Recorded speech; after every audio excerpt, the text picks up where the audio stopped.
Hello. Hello. Shreya, आवाज आ रही है? Yes, sir. ओके।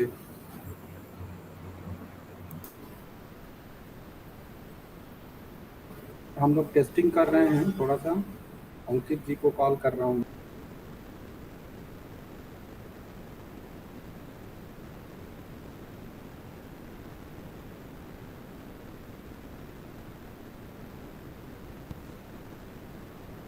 हाँ, ज्वाइन कर लीजिए।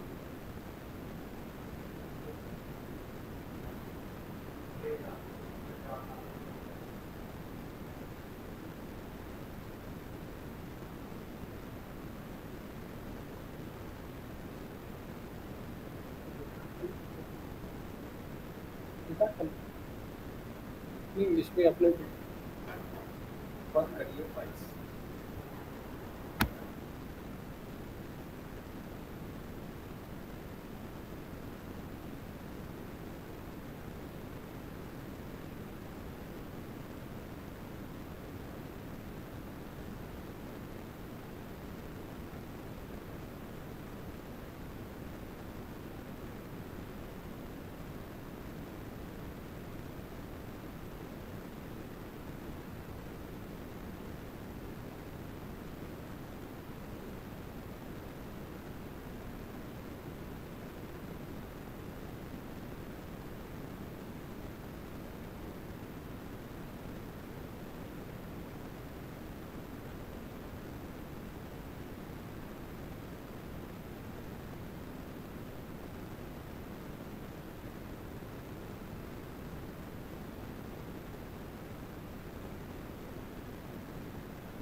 Hello, am I audible, sir?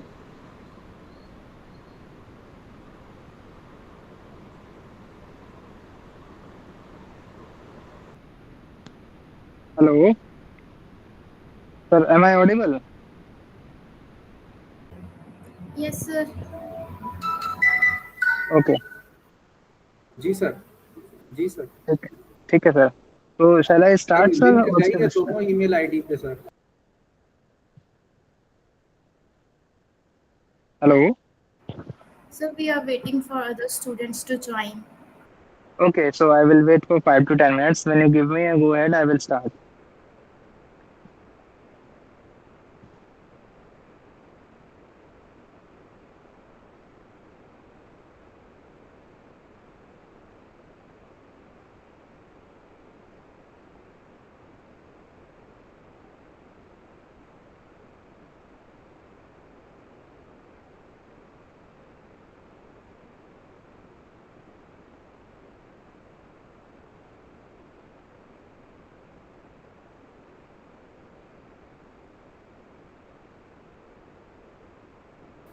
Yes, Dr.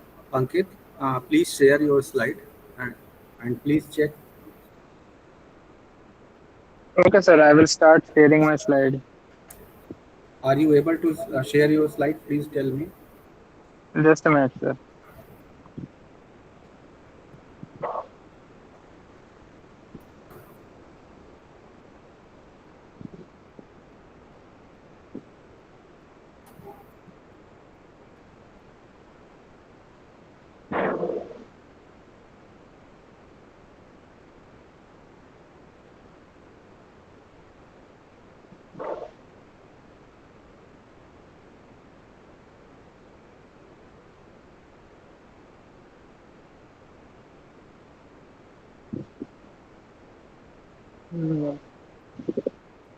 Slide share हो रही है sir? Just a minute, sir. I'm sharing. Ah, Yes, your slide has been shared here. okay, sir. Uh, Okay, and please switch over your PPT.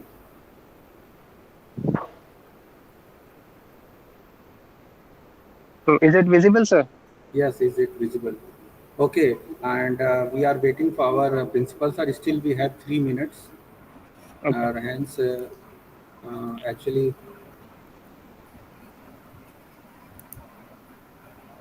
and just wait for our director principal sir is coming. Okay, sir. We previously started to check the things.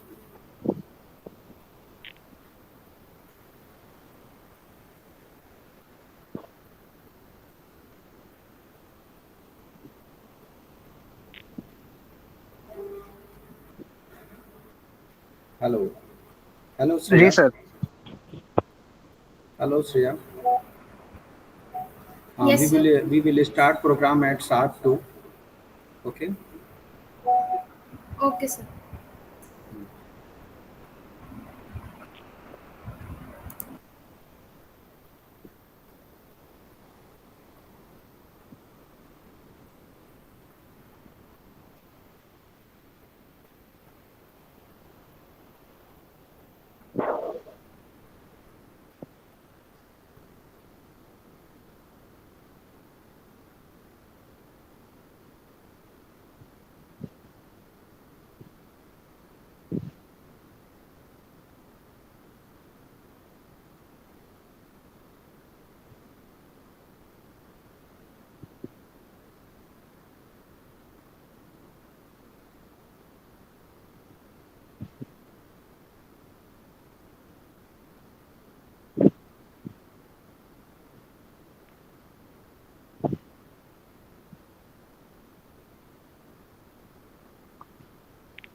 Shreya, it's sharp 2. We can proceed our program. We have director sir and all. Please start the program. Yes. So, good afternoon, everyone. Firstly, I would like to welcome Dr. G.D. Gupta, Director cum Principal of ISF College of Pharmacy, and Dr. Saurabh Kose, Head of Department of Pharmacy Practice, all staff members and students present here. We are gathered here for guest lecture on Measure Your Blood Pressure Accurately, Control It, and Live Longer on the occasion of World Hypertension Day. We are deeply honored to welcome our esteemed guest speaker, Dr. Ankit Gaur, a renowned clinical pharmacologist with a rich academic and professional background. Dr. Gaur holds multiple qualifications including PharmD, MSc, MBA, and registered pharmacist, and is currently serving at Kailash Hospital, Heart and Heart Institute, Noida, Uttar Pradesh. So, without wasting much time, I would like to invite you, sir, and start with your lecture. Please, sir. Okay. So thank you so much for giving me this opportunity. And I would like to start now. So the occasion of World Hypertension Day. So the importance of this day is that it is here for promoting the awareness of high blood pressure and accuracy in the measurement of the blood pressure, especially in the low and middle income areas, because there is less awareness in our society related to this. And its significance is that we have to raise the awareness and encouraging the individuals to take action in their lifestyle. So it involves taking initiatives such as free blood pressure screenings, educational tasks, social media campaigns, so that these conditions can be brought into attention and it cannot be overlooked. So the theme of the this year's World Hypertension Day is to measure your blood pressure accurately, control it, and live longer. And this theme underscores the importance of accurate blood pressure measurement, effective management in preventing the health risk associated with the hypertension. So some key facts about hypertension. Some key facts are that almost 1.8 billion. adults are suffering from hypertension. So the majority of numbers are from 30 to 79 years old patients. And most of them, two-thirds, almost two-thirds, are living in the low and middle income areas, such as in India. So the number is quite high. The prevalence is quite high. So almost 46% of adults have hypertension, but they are unaware that they are suffering from this disease. And less than half of the adults, almost 42% of the individuals are diagnosed with the hypertension and are treated. So approximately 1 out of 5 adults, that means 21% people have their hypertension under control. That means the remaining poor individuals are struggling to control their hypertension and they face such issues. So, hypertension is also a major cause of premature death worldwide because if you are not able to manage it, it will lead to complications such as cerebrovascular incidents, stroke, and it can lead to death as well. So, what is hypertension? We are from all are from healthcare professional background, so we are aware that what is hypertension. But still, I will not go into the much details. But I will just give you an overview of the profile. So, hypertension is high blood pressure when the pressure on your blood vessels is too high. When it is more than 140 by 90 mmHg or higher. So hypertension is a silent killer because most of the people do not feel any symptoms, and until and unless it becomes very severe, they are not aware of it. So it is known as a silent killer. So the only way to know is to get your blood pressure checked. So some risk factors have been associated with the hypertension.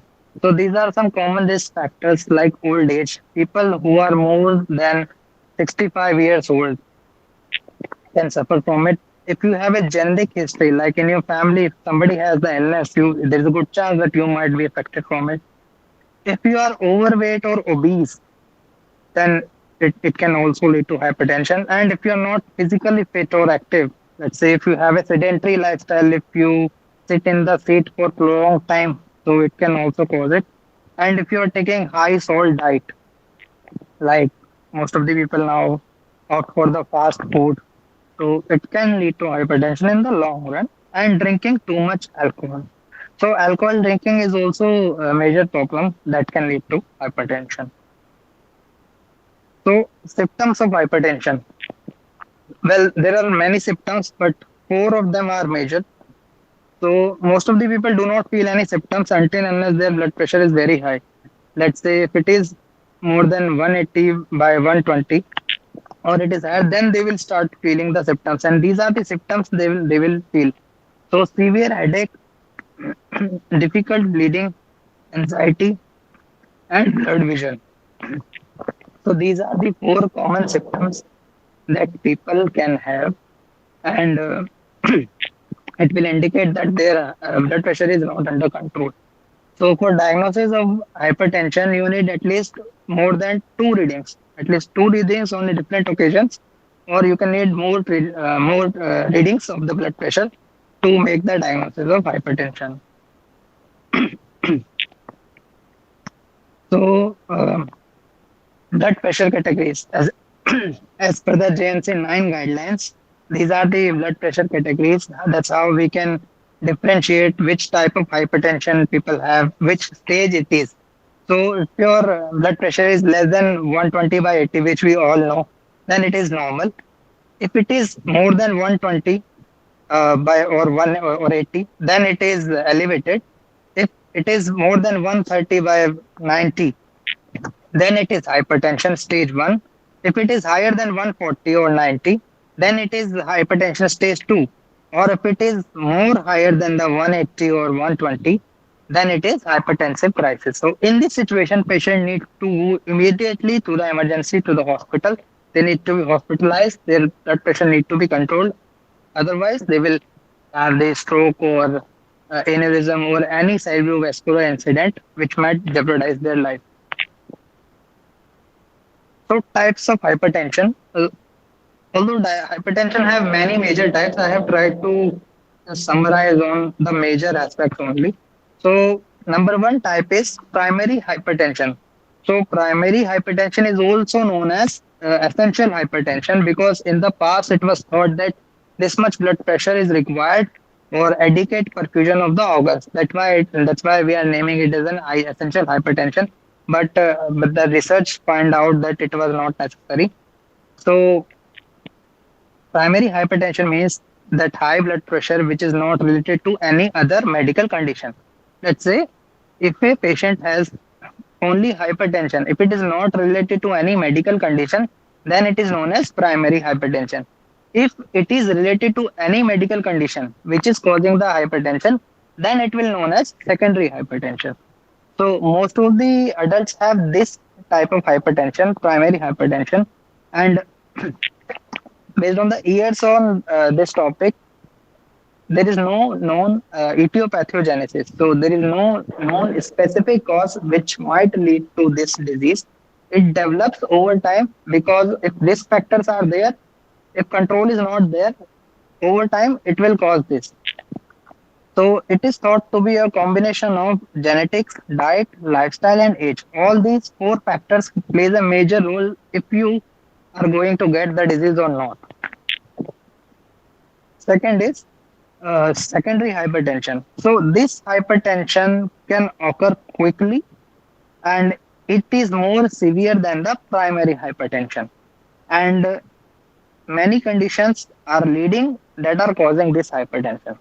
So kidney disease, if you have sleep apnea, if you have any structural heart issues, or you have problems with your thyroid, adrenal gland, if you have endocrine tumors, or if you are taking some medications such as decongestants on regular basis, if you are taking corticosteroids on long term, if you are taking androgens, estrogens, or oral contraceptives on the long term, then it might lead to secondary hypertension as a side effect.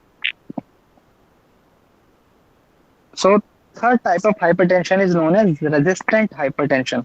So resistant hypertension means that a high blood pressure which is not responding well to the aggressive medical treatment. That means if you are receiving the treatment for the medicine, but still your blood pressure is not under control, then it is known as resistant hypertension.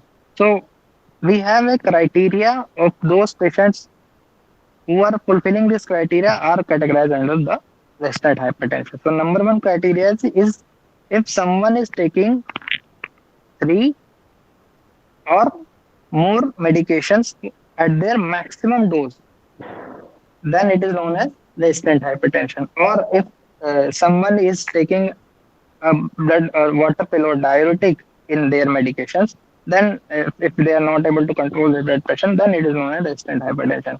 Or if a patient is taking more than four medicines for the hypertension, then it is resistant. So this resistant hypertension increases the risk of heart attack, stroke, and kidney failure. So it is a major problem in our country. You will see most of the patients who are suffering from resistant hypertension if you go for the older patients, because they are not taking their medications on time and they are not aware about the non-pharmacological treatment. So this leads to resistant hypertension and they are on multiple medications. So most of the patients in the older age you will see have this type of hypertension. Newly diagnosed hypertension you will see primary. So other type of hypertensions. So it comes with us as well. So if you are wearing a white coat, if you are taking blood pressure of a patient, you will notice that their blood pressure remains high. So that is big. It is known as white coat hypertension. That is because of the anxiety related to the healthcare setting. So if you are taking readings in such patients, you have to be extra careful that your patient is calm. You have to give them some minutes to settle down. Then you have to take their readings. Otherwise, their reading is going to be high. Such as if you are organizing health camps, if you are going in health camps and you are taking the blood pressure readings, you have to make sure that the patient is resting well for at least 5 minutes. Then you should take the reading. Otherwise, their blood pressure is going to remain a little bit high because of the anxiety, or you can say it can be due to strain on their body. They have to work. They are tired. It can be because of anything. So this is known as white coat hypertension.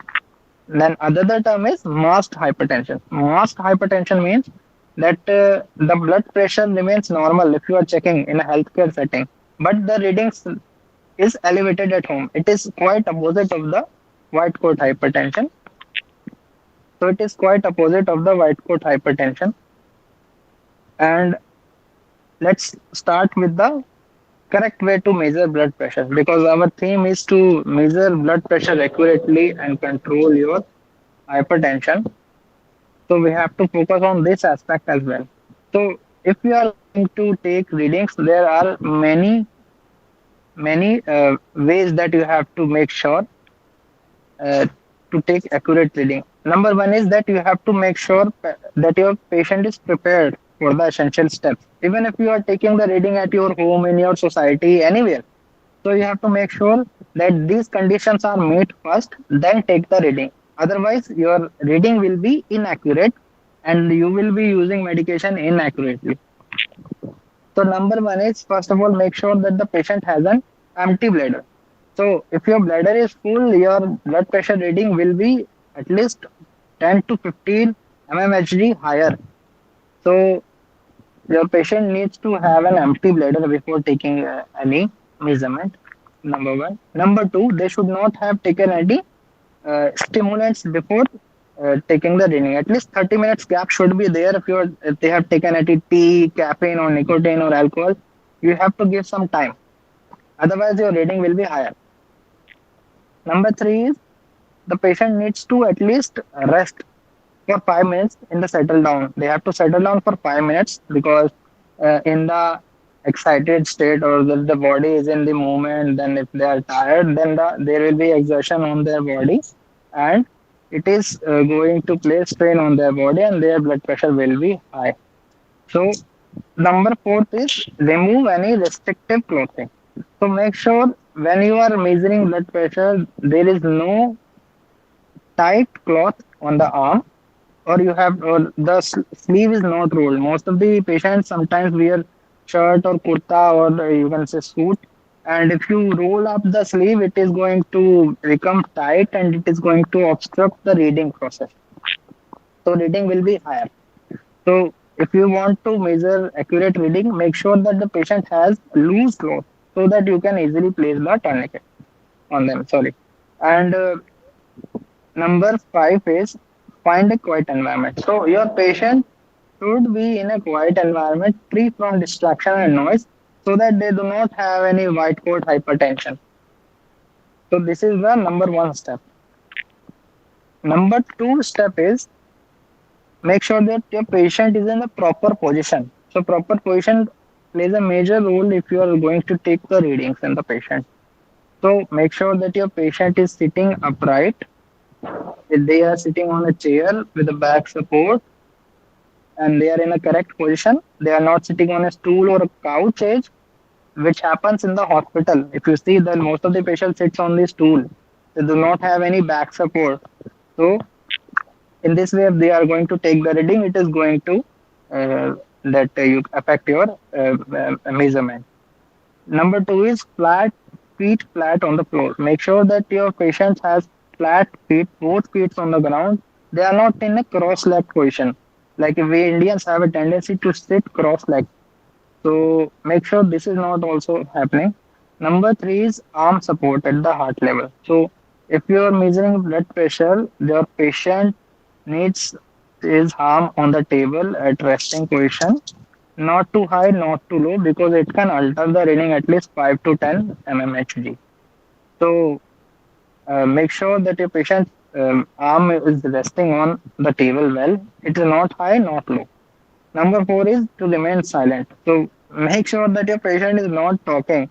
If you are taking any reading, if somebody is talking during that, it is going to increase the reading at least 10 to 15 mmHg. So you can see these small activities are somehow contributing to a higher or lower reading. So if you are going to take the measure of the blood pressure correctly, if these things are being followed, then you will have, there is a good chance you are going to have a good reading. If you are doing on multiple occasions, it is going to give you an accurate picture of the patient's blood pressure.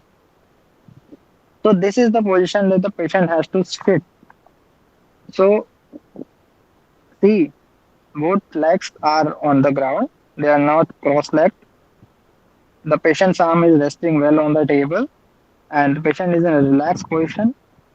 The patient is sitting on a chair. It is not on the stool. There is a proper back support. The arm is at the resting level, and the patient is wearing loose clothes, and the cuff has been put it on the patient easily. So this is the most accurate way of taking reading. Now, what are the steps? So the steps you have to follow is position the cuff correctly.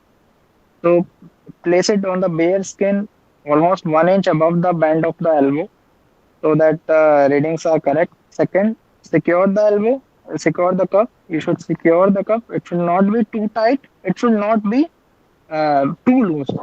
So to make sure that you can use two fingertips to ensure that it is not too tight or not too loose. Number three, you can do is uh, the arm position. To make sure that the patient is facing you upward, their palm is in the slight bend position. So you can take easier reading. Number four is start the measurement. So activate your device. Make sure that the patient is remaining still and quiet during the process. They are not talking so that the reading cannot be affected. Wait for 1 minute. You should wait for 1 minute so that patient can settle down, and then you should take the second reading. When you have taken the first reading, wait for 1 minute, then again take a second reading to verify results that they are accurate. Then again take a third reading to make sure that there is any difference more than 5 mmHg. That means your other two readings were affected. So you have to take three readings of the patient if you want to if you want to measure the blood pressure accurately. Take three readings. Calculate the average of these three readings. Whatever average is coming, this is your result. So what we were doing in our health camps and our health checkups, we were taking only one reading of the patient. So you have to take at least three reading to make sure that you are taking an correct measurement, and make sure that you are doing its average and then recording the result. It is also important to record the result, note the date, time, and which arm you use the cuff. So common errors that we make while taking the measurement. So number one is rushing the process. So I can understand if you have lots of patients. If you are having lots of patients, you have to do lot of things, then it is not possible. But still, if you are rushing the process, you need at least to give patients 5 minutes to settle down so that their readings are under control for at least 10 to uh, 5 minutes, so that their readings are settled down by 10 to 20 mmHg.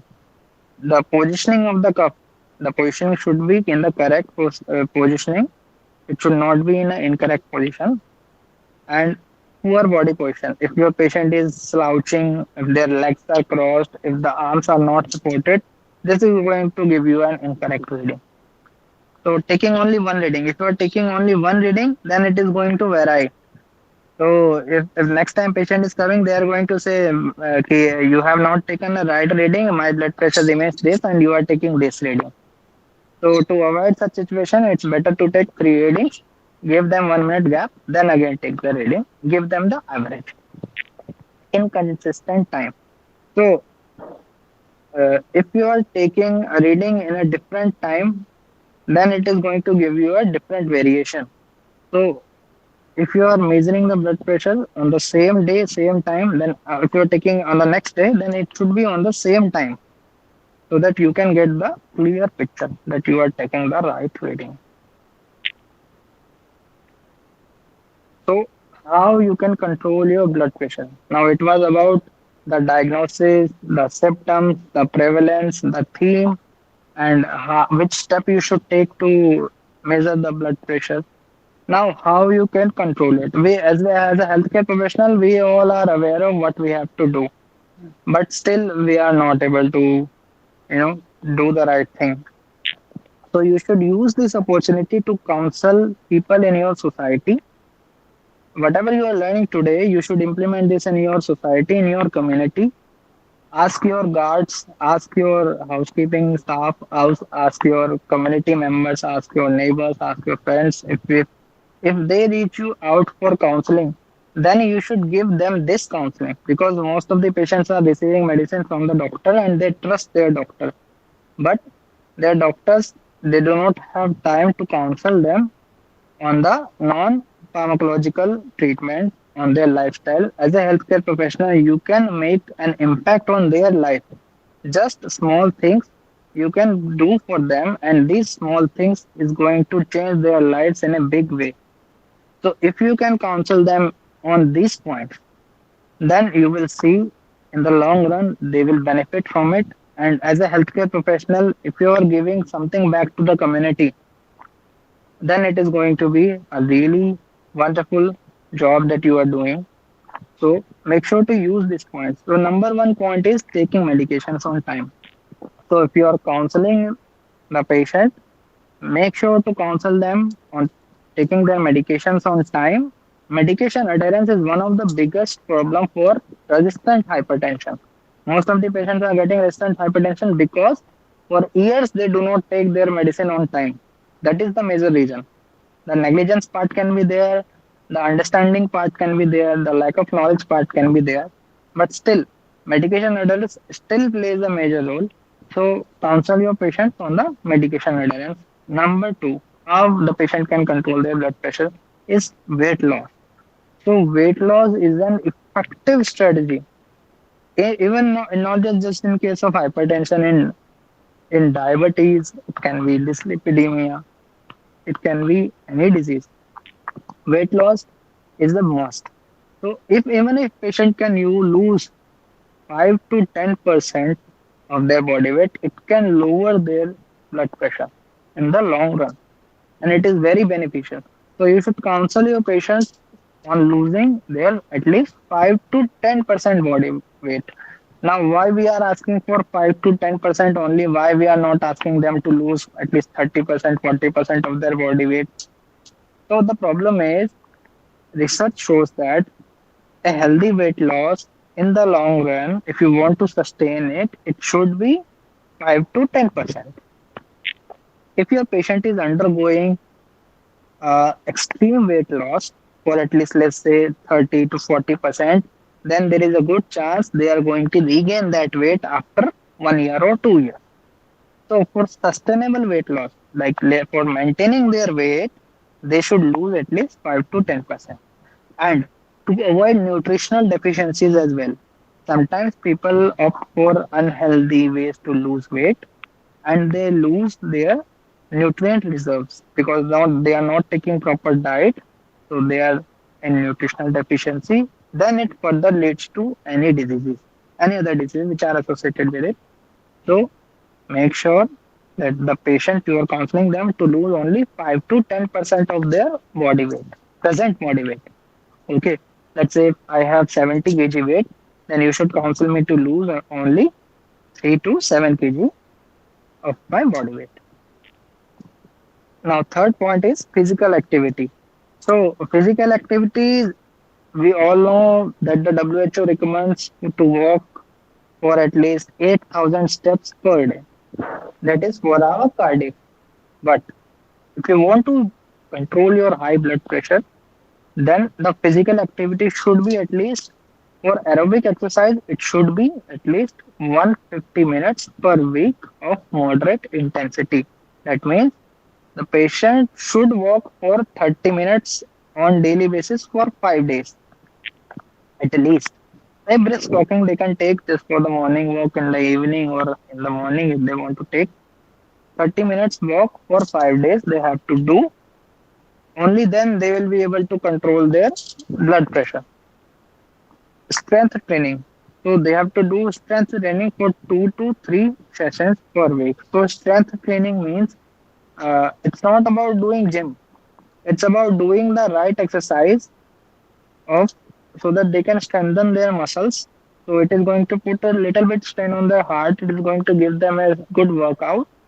So that's how they are going to become more active. So strength training you should give them for at least 2 to 3 sessions per week.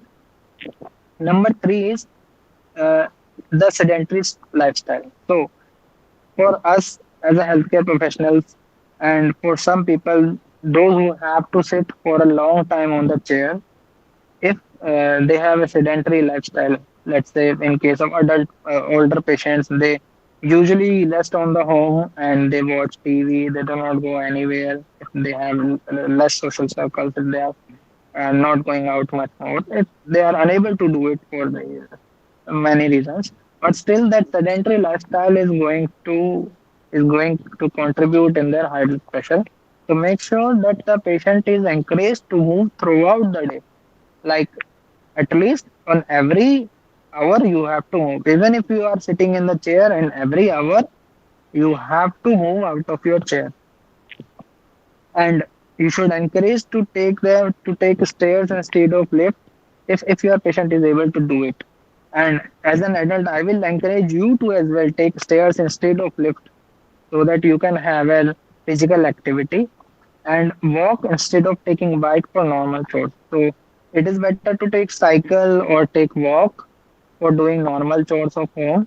So this will encourage them to do some physical activity, and in the long run, it is going to help them control their blood pressure. So number four is limiting alcohol intake. So this is the major thing.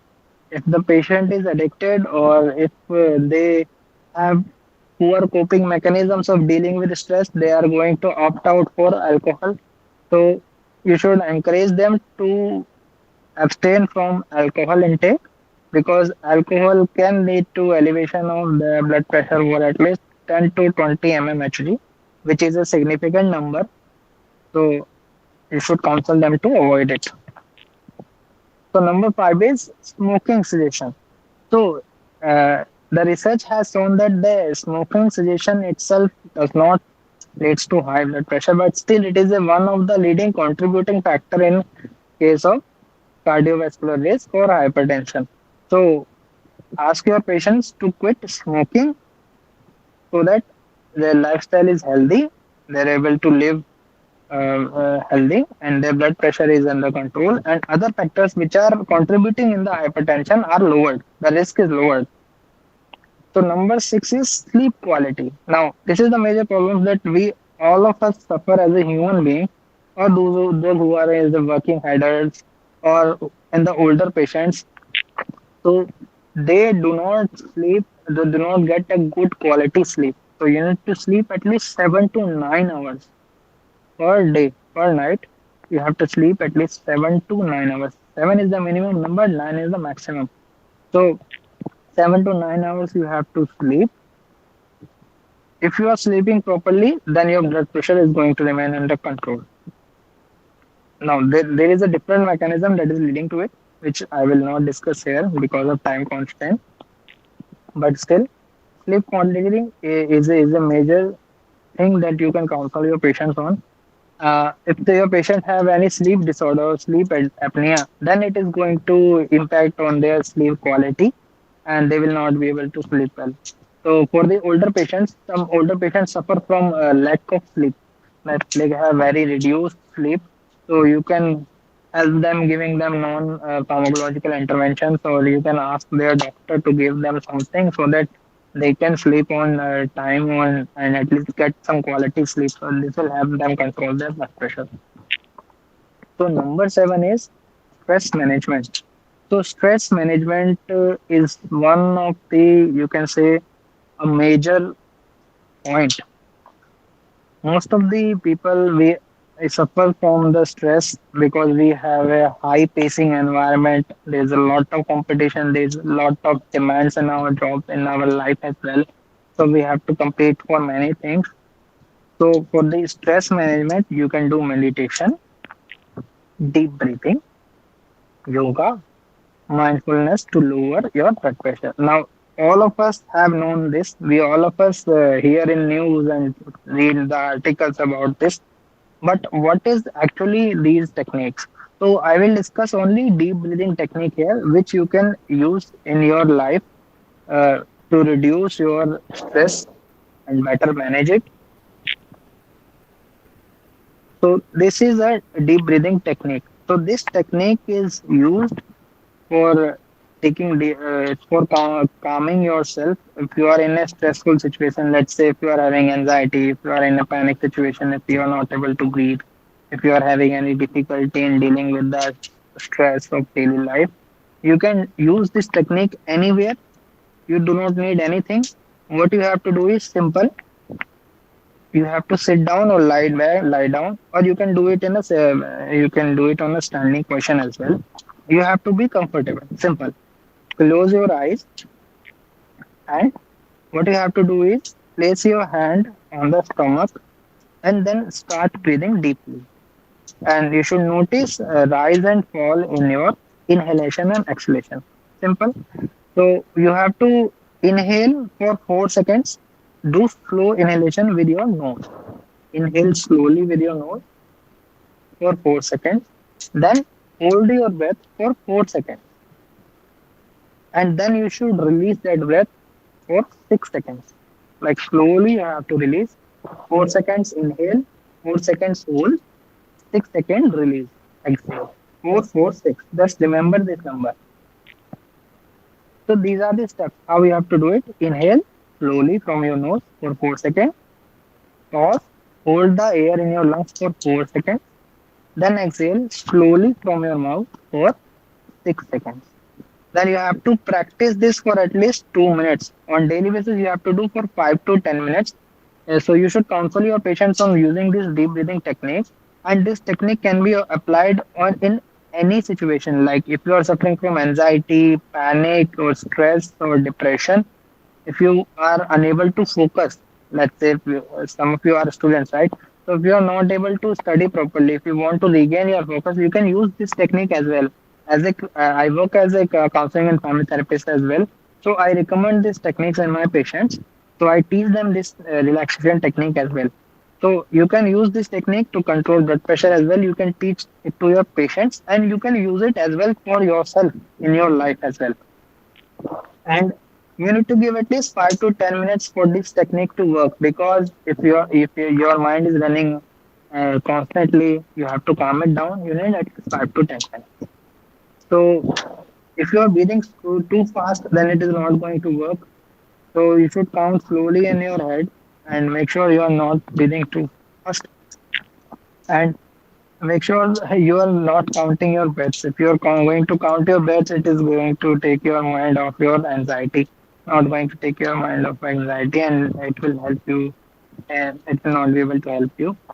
So make sure to do these things. That's how you can control your deep breathing. Now, the last intervention that you can give it to your patient, this dietary modification. So all of us know about DASH diet.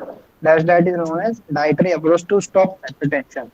So this diet suggests uh, the foods that you have to eat and the modification you have to do in your lifestyle to control your blood pressure. So if you are taking medicines, if you are not modifying your dietary lifestyle, if you are not modifying your sedentary lifestyle, then it is not going to help you in the long run. So to make sure that the medications are working effectively, it should be combined with the multiple approaches. DASH diet, dietary modification is one of them. So this that diet means that the diet should be rich in foods, vegetables, whole grain, and low fat dairy, low in saturated fat and cholesterol. So the patient has to eat less, uh, you can say, deep fried food. You can say less oily food they have to eat. They should avoid foods which have high sodium. So the patient should avoid foods that contains high amount of salt. The sodium intake should be reduced for at least uh, 2300 mg, or less than, you can say, 1.5 grams per day. So it should be reduced, ideally less than this. And the potassium increase should be increased. So reduce sodium, increase potassium, and you should eliminate the oily foods as well. So that's how you will be able to control your high blood pressure. So foods such as bananas, spinach, and sweet potatoes they all have high potassium, and coconut water as well. It has high potassium, so the patient can take this, and that's how they can control their diet. So now I'm approaching to the end of my presentation. So I have put out some unhealthy foods that you should avoid. You can switch in your daily lifestyle. You should counsel your patient as well to avoid these foods. So some healthy foods and their alternatives I have tried to put here. So this is one of the major food that we as well as human and our patients as well. All of us love burger. We all love eating burger. So the burger is food which contains high amount of oil and salt. So sodium is very high in this. So what should be the alternative? Roti wrap. So you should recommend your patients to eat roti wrap with paneer stuffing, like paratha will in our home. Our mothers used to give in the morning. We can roll it the sabji in the roti and then we eat it on in the fast manner. So this is the healthy alternative that you can give. Also millets. You should counsel your patients on using millets as well. So these are very healthy. Next is soda. So soda, soft drinks, cola, Pepsi, Limca. So notice the same pattern. The most of the patients who are of the older age, they use Limca. They have a gas problem, so they use it, but the soda and the soft drink is actually contributing in their hypertension. So it is not a healthy alternative. They can take antacids. You should encourage them to take antacids or OTC medications for controlling their, gastric issues. So they should avoid taking Limca. And as a healthcare professional, you should also avoid these sodas and soft drinks because they have high content of salt in them and they are very unhealthy. So you can switch it with the low fat product. It can be buttermilk, chaach, lassi, or it can be jaljeera. It can be any other, you can say our Indian cuisine, which is very healthy, especially in case if there are a lot of summer is going to come, there is going to be heat. So you can switch to these alternatives instead of taking soda or soft drink. So these things are contributing in the long run, not in the short run, in the long run, in the hypertension. Third thing is fried foods. So we all love eating French fries on our Sundays, but we should avoid this. Instead, we can opt out for the chana chaat, kala chana. You can take, you can take dusra chana as well. So you should focus on replacing those unhealthy food with the healthy food. Next is instant noodles. So instant noodle like Maggie, we all of us eat Maggie or Yippee and any other of ramen or any other instant noodle. So instant noodles have one problem. They have high salt in them. So this salt is very unhealthy. So you should also counsel your patient to avoid noodles.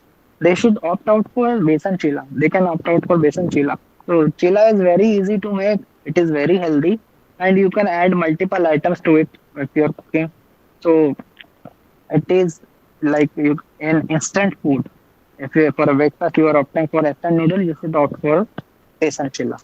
That is a very good alternative. So next is ultra processed foods. So ultra processed foods are the biggest culprits, you can say, for the lifestyle diseases.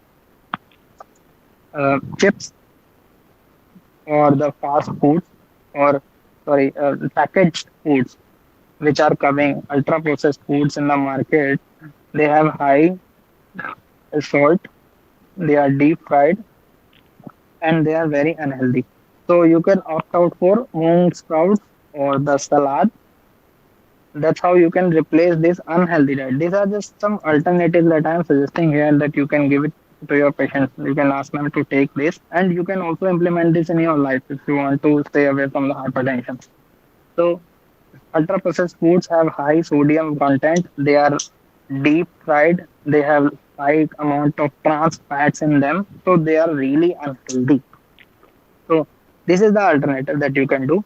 And there are also many alternatives available in our Indian cuisine. We have lots of options, healthy options, which can help us in controlling this.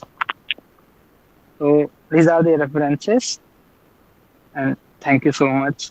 If you have any questions, I will take it. Thank you so much, sir. It was a very lovely session. I hope everyone learns a lot here. So, if anybody have queries regarding today's session, please ask.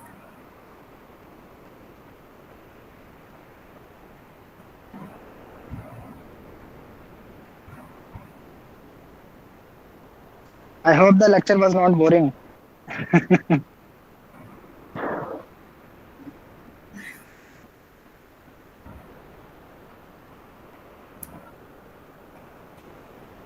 Any questions? So, I think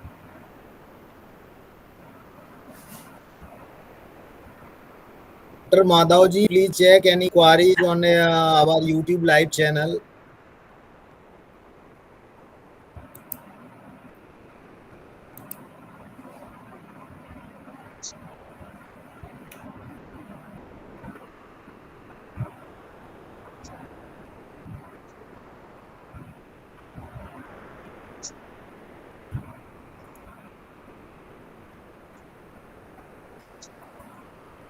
sir, Okay, I Mr. think there is Shreyas, no so go query. ahead. Yes, please. Now, I would like Dr. to invite Dr. G.D. Gupta to express their views on World Hypertension Day. Please, sir. So, thank you very much, Shreyaji. And first of all, I am thankful today's speaker, Dr. Ankit Gorji, for accepting our invitation and provide this opportunity to all our YouTube channel viewers and some youngster, those who are the feeling that always use some of the food material, food habits. So, Dr. Ankit Gaur, he has the taken the all the steps initial with the hypertension, how to measure the hypertension, types of the hypertension, and not only this is the given the suggestion these materials is the not suitable for the hypertension. He has given each and everything in a justified manner as well as their alternates. So obviously we know that no any organ as a name of the blood pressure. What no any organ they can be away from the blood pressure. I am right, Dr. Ankit ji? Let us consider heart, kidney, everything they have particular organ. But there is the no organ in the name of the BP. So, Yes, but sir. each of the organ they are affected by the blood pressure. So, number of time we are the not taking care of all these things. Second thing, you have given the how to measure the blood pressure, and most probably you have given the two three things. Let us consider during the winter season, and person is the wearing the coat, sometime of the sweater, and without removing they can be measure the BP like that. And sometimes the fold of their you can say shirt or like other thing. So obviously if their pressure is the create, and this is the very simple, this is the simple pressure measurement in the arteries like that. So if it can be give the comfortable zone, and mentally if you are the sound, then you can find out the things in a justify manner. Otherwise sometime it can be create the ignorance or sometime create the problem like that. Nowadays most of the peoples they are the feeling, and this is the feel that the silent BP is the silent killer.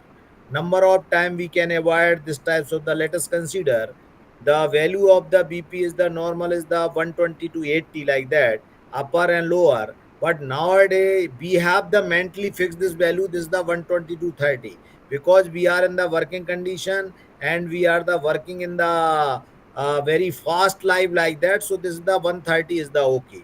What 130 and 140, this is the very nearest limit. You can't imagine then when you can the jump of this value.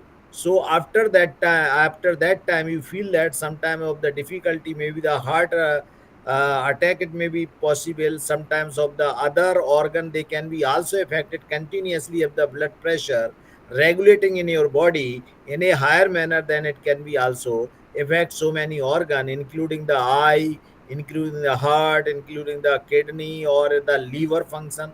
Everything most probably they can be disturbed. So the suggestion is over here: your routine lives, take the proper rest, and the physical activity is the essential. So you can, how much you can avoid there of the gadgets, and you can interact to each. Overall the phenomenon is the happiness, related to the happiness, and theme is the also based on this one: measure your blood pressure accurately. So first thing, Dr. Ankit ji, he has taken the each and every steps on the basis of the theme measurement of the blood pressure accurately. So he has given the suggestions. So obviously all these suggestions, they are very beneficial and useful to the each and every person. Second part, control it. Number of time we can the avoid. If the blood pressure is the higher side of the range, we feel that no problem, this is the only just like a normal condition like that. So it can be sometime create some problem.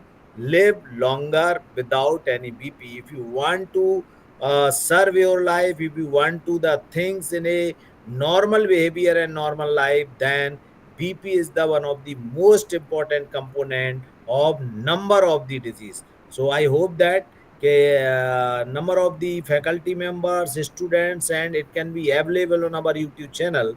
So whole of the thing is the live. And Dr. Ankit ji, this will be the available our also YouTube channel, because nowadays this types of the facilities it may be possible, so person they can be go through the after the long way, and they can be obviously they can be watch your, this is the live of your lecture. So I hope that everybody take the benefit. So thank you very much the pharmacy practice. I am thankful to the our whole of the sport team member, president, organizing committee member, Dr. Here is the Kamaljeet ji, and all faculty member, Dr. Madhav, and excellently you have the organized by the Shreya Sharma. So thank you very much, and thankful to the department of the pharmacy practice. This types of the practice is the required. Either person listen and not listen. Even today I have learned so two and three things the over. Number of time we are the hurry, yes, check my blood pressure. Okay, that's okay. No problem. So this types of the thing to the avoid. You can come from the car, moving from the long distance, 5 kilometer, 10 kilometer, too much of the hot area like that. In those days, if you can put your mobile on the dashboard of your car, I hope that it can be deviate, or it sometime it can be change their shape and size. So this types of the temperature condition are like that. Whenever you want to check your blood pressure, you must be the calm, quiet, patience, and give some time to relaxation of your body. So thank you very much, and thankful to again Dr. Ankit Gorji for accepting our invitation and provide this opportunity our whole of the team. Thank you very much. Thank you, sir. Thank you so much. Thank you so much, sir. Now I would like to invite Dr. Madhav Davedi for a vote of thanks. Please, sir. Very good afternoon, respected Director Sir, and our MIT Dr. Ankit Gaurji. Very thankful that you have given very tremendous presentation on this World Hypertension Day occasion. And I am very thankful to you that you have given time as you are working there, and this is very useful for us to check our BP. And it is very true you are telling, but in our general practice, it is not going to be happen, and we have to work for this as a clinical pharmacist. We have to work for it for this in our society to implicate these things. We will definitely we will follow the guidance, and definitely we will do some good thing in our future upcomings. And I once again I thank you, thank you principal sir, and thank you Shreya, thank you our head of department and faculty members and all lovely students. Thank you all. Thank you so much, sir. Thank you, Dr. Gaur, for your wonderful lecture and your precious time. Thank you, everyone, for joining for today's session.